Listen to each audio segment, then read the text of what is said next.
I punished my gifted stepdaughter because my son was failing. I demanded she stay back a grade to make things fair. When they refused, I excluded her from family vacations, grounded her for speaking up, and treated her like she didn't exist. My husband just served me divorce papers and took full custody. I destroyed my marriage because I couldn't handle my stepchild being smarter than my own kid. I grounded my stepdaughter for telling her father I left her home alone during spring break, and that's when I lost everything. That sentence is the cliff I jumped off. That's the moment my husband looked at me like I was a stranger. That's the moment I realized I'd been punishing a 13-year-old girl for being smart while my own son was failing because I refused to accept reality. Let me start at the beginning, when I was still pretending I had good reasons. My husband Ryan and I got married 3 years ago. He has a daughter, Lily, from his first marriage. She was 10 when we met.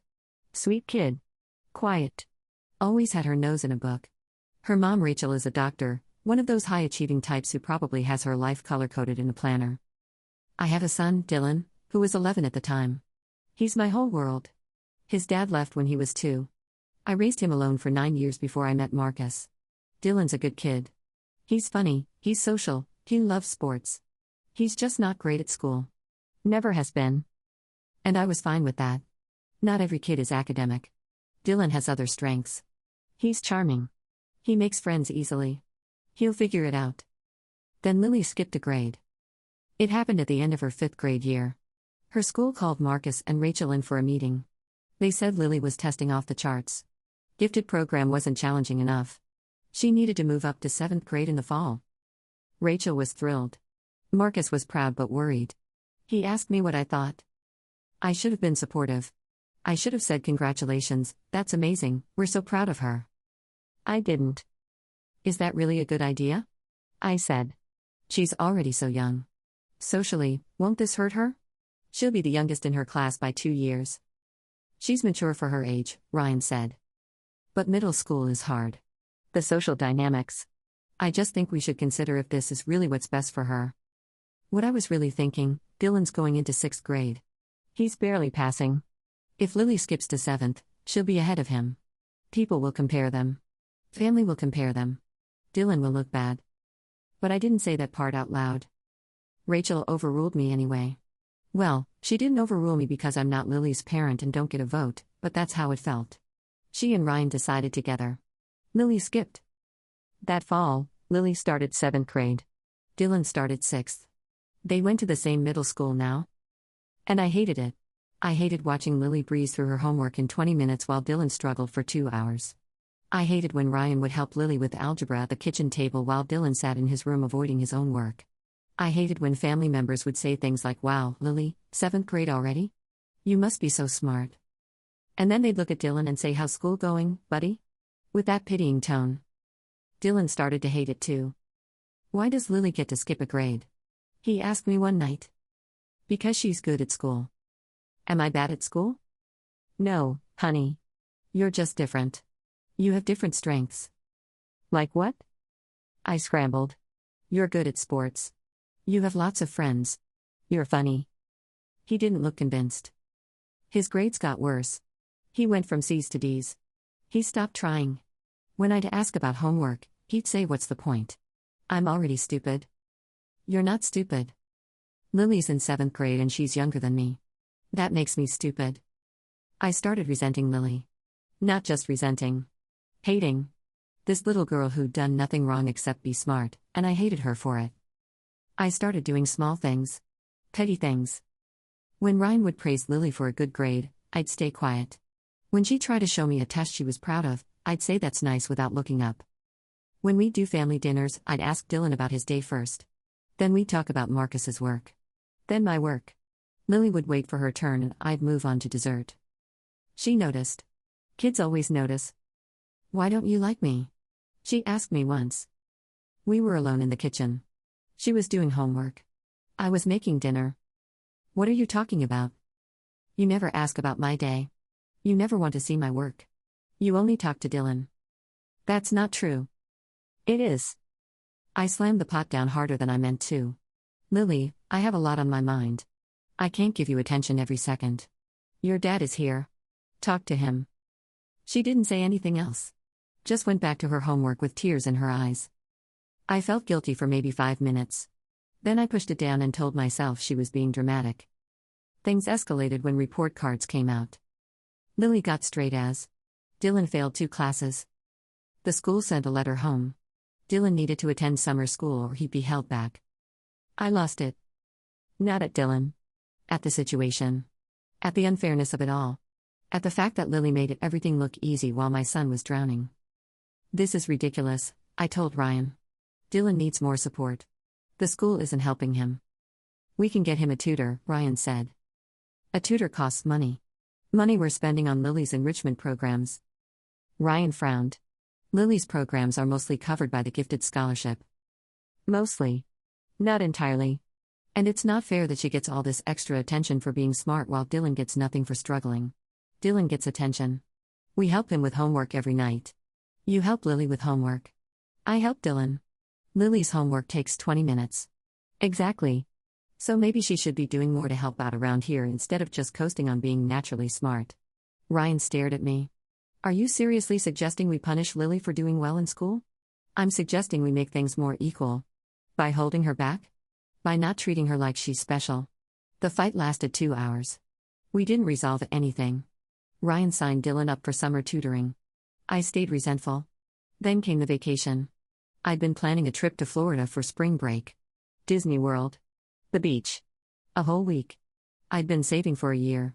I told Dylan about it in February. He was so excited. He told all his friends. We looked at hotel options together. We planned which parks to visit. Then Ryan asked, "What day are we leaving? I need to request time off." We? Yeah. For the family trip. My stomach dropped. I hadn't planned for Lily. I'd planned this for me and Dylan. And okay, Marcus, because he's my husband. But this was supposed to be Dylan's trip. His special thing.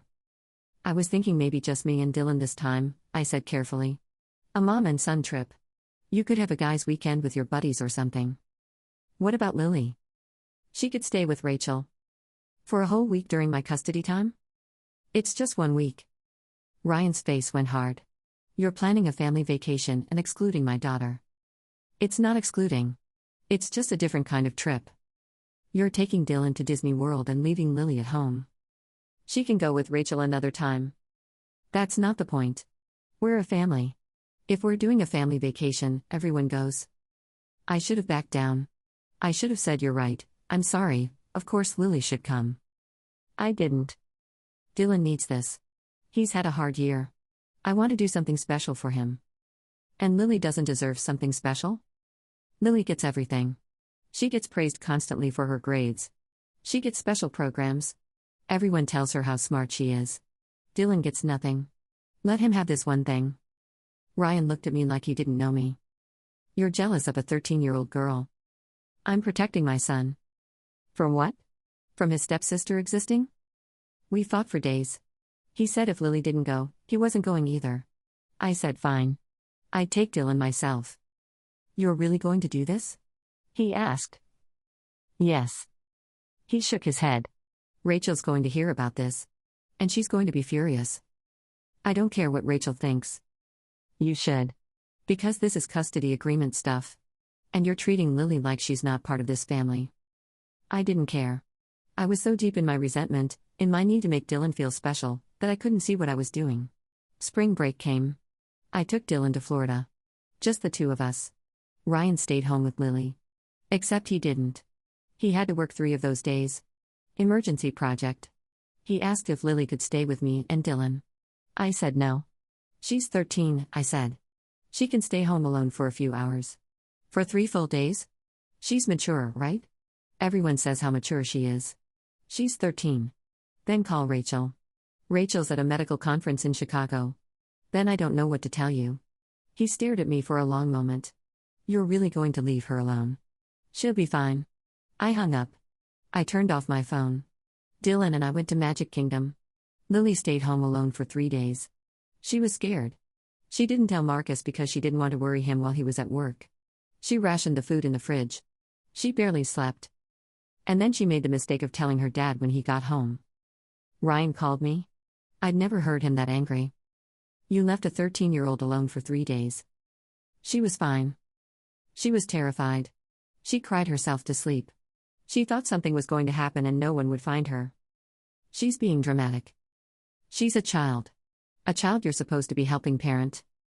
I'm not her parent. Rachel is. Silence. Long, terrible silence. When you get home, he said quietly, we need to talk. I knew it was bad.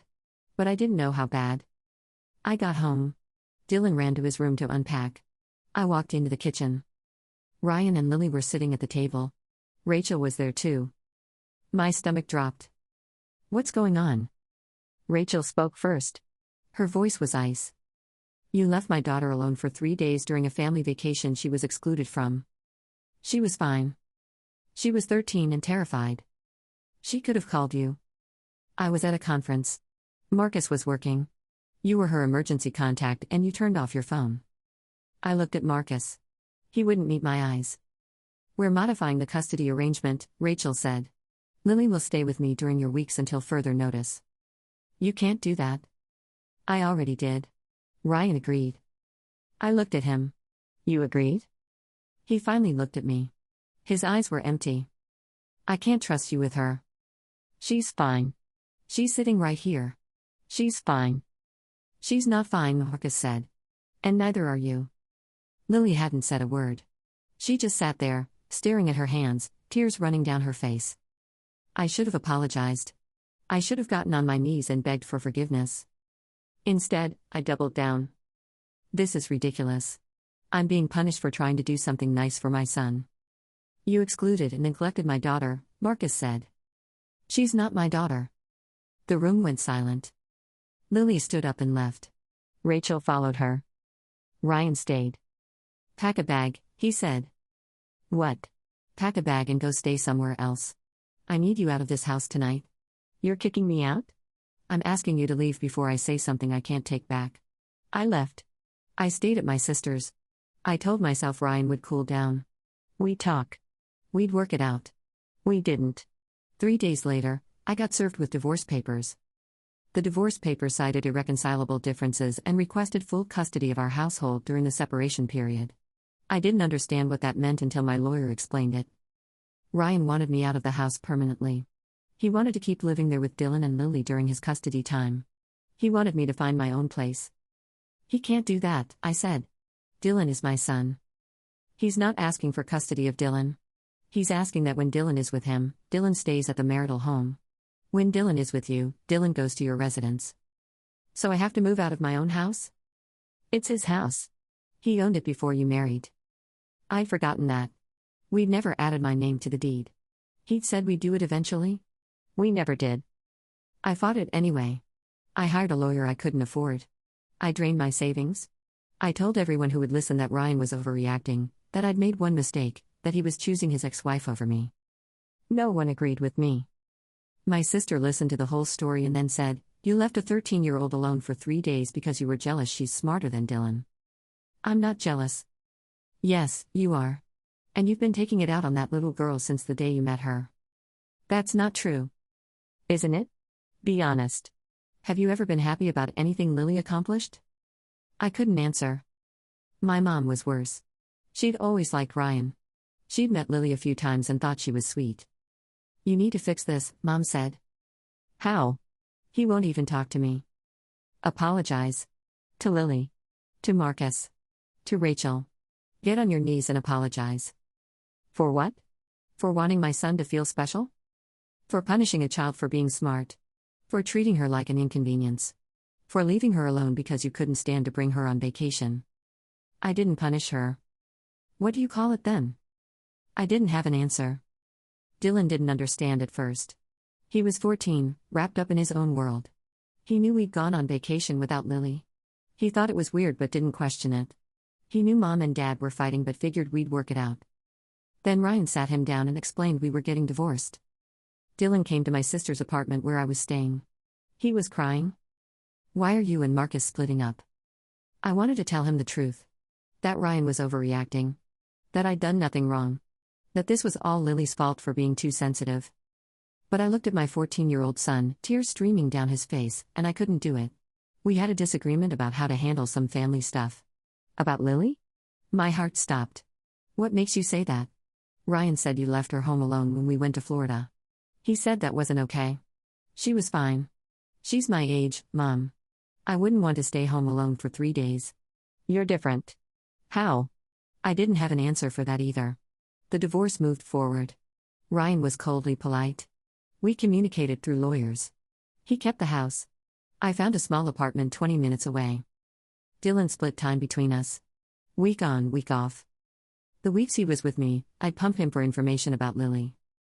How is she doing? Fine, I guess. Does she talk about me?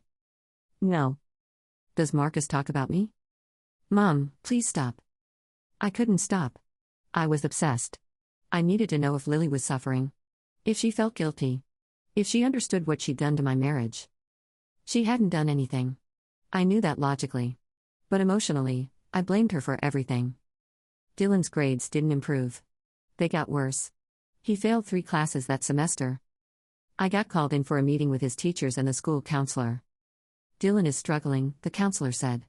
His grades have dropped significantly. He seems withdrawn. Is there anything going on at home we should know about?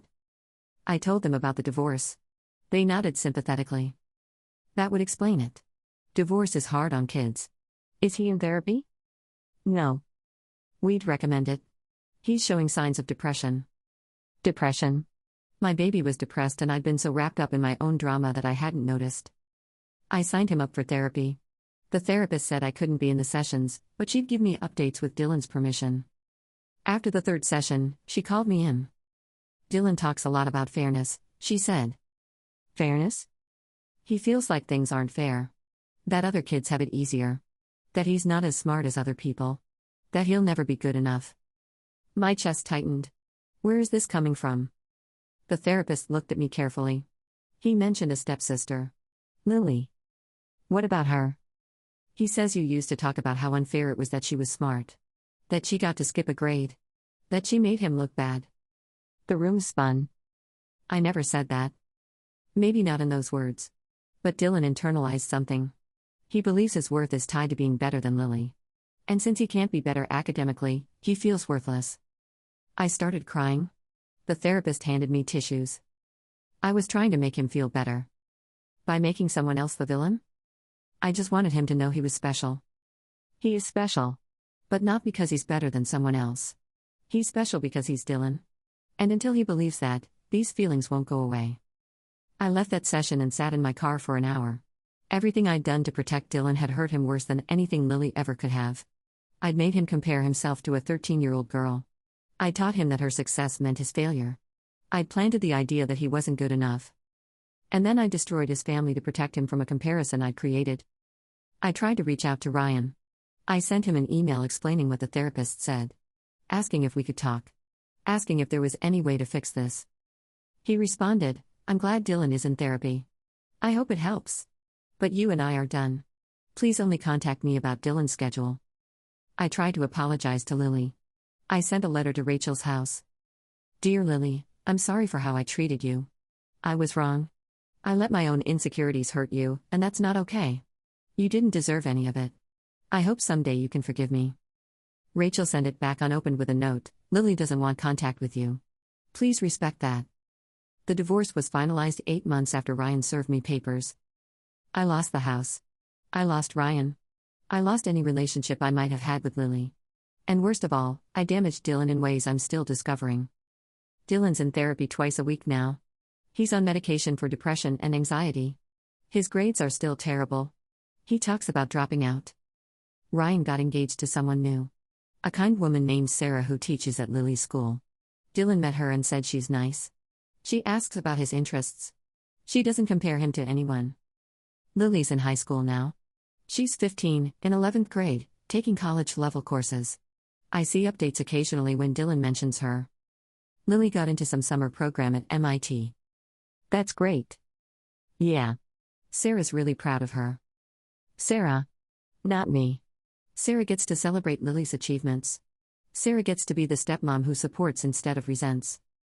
I'm alone in my apartment most nights. Dylan's with Ryan half the time. When he's with me, he stays in his room. My sister still talks to me, but I can tell she's disappointed. My mom barely calls anymore. I lost my job 6 months ago. Budget cuts. I'm working retail now, making half what I used to. I can barely afford the apartment. I scroll through old photos sometimes. Pictures from when Ryan and I first got married. Dylan smiling. Ryan with his arm around me. Lily in the background, always in the background. I look at her face in those pictures now and I see it. The way she'd smile but her eyes were sad. The way she'd stand a little apart from the rest of us. The way she'd try to show me things and I'd look away. She was just a kid. A smart, kind, lonely kid who wanted a stepmom who'd love her. And I couldn't do it. I couldn't love her because she made my son look bad by comparison. Because she reminded me that Dylan was struggling and I didn't know how to fix it. So I made her the enemy. I turned a child into a villain. I excluded her, neglected her, resented her for existing. And I lost everything. Dylan doesn't talk about Lily much anymore. When he does, it's different now. Lily helped me with my math homework yesterday, he said last week. That's nice of her. Yeah.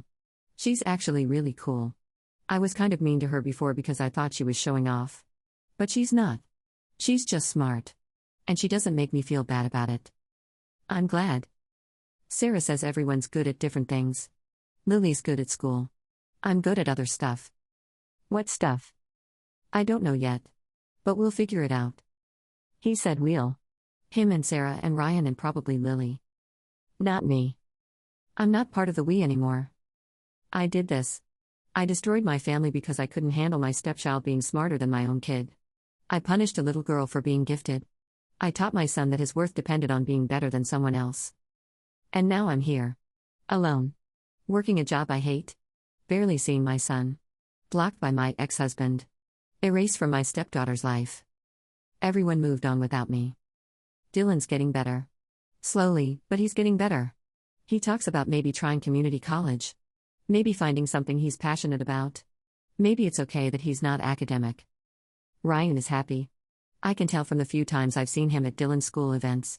He smiles more. He laughs. He looks lighter. Lily's thriving. She's going to get into an amazing college. She's going to do incredible things. And she's going to do it all without ever thinking about me again. And I'm going to live with this for the rest of my life. The knowledge that I had a chance to be part of something beautiful, a blended family that could have worked, and I destroyed it because I was too insecure to celebrate a child's success. I see other blended families now and I wonder how they do it. How they love kids that aren't biologically theirs. How they celebrate all their children equally. How they don't let jealousy win. I couldn't figure it out. I let jealousy turn into resentment. Resentment into cruelty. Cruelty into neglect. And the worst part is, I knew what I was doing. Every time I ignored Lily. Every time I excluded her. Every time I grounded her for speaking up. I knew it was wrong. I just didn't care enough to stop. I thought I was protecting Dylan. I thought I was being a good mother. I thought making things fair meant bringing Lily down instead of lifting Dylan up. I was wrong about everything. And now I'm sitting in a studio apartment at 42 years old, estranged from my ex-husband, losing my relationship with my son, blocked by my former stepdaughter, working retail to make rent. This is what jealousy costs. This is what happens when you punish a child for being smart. This is what I deserve. I just wish Dylan didn't have to pay for my mistakes too.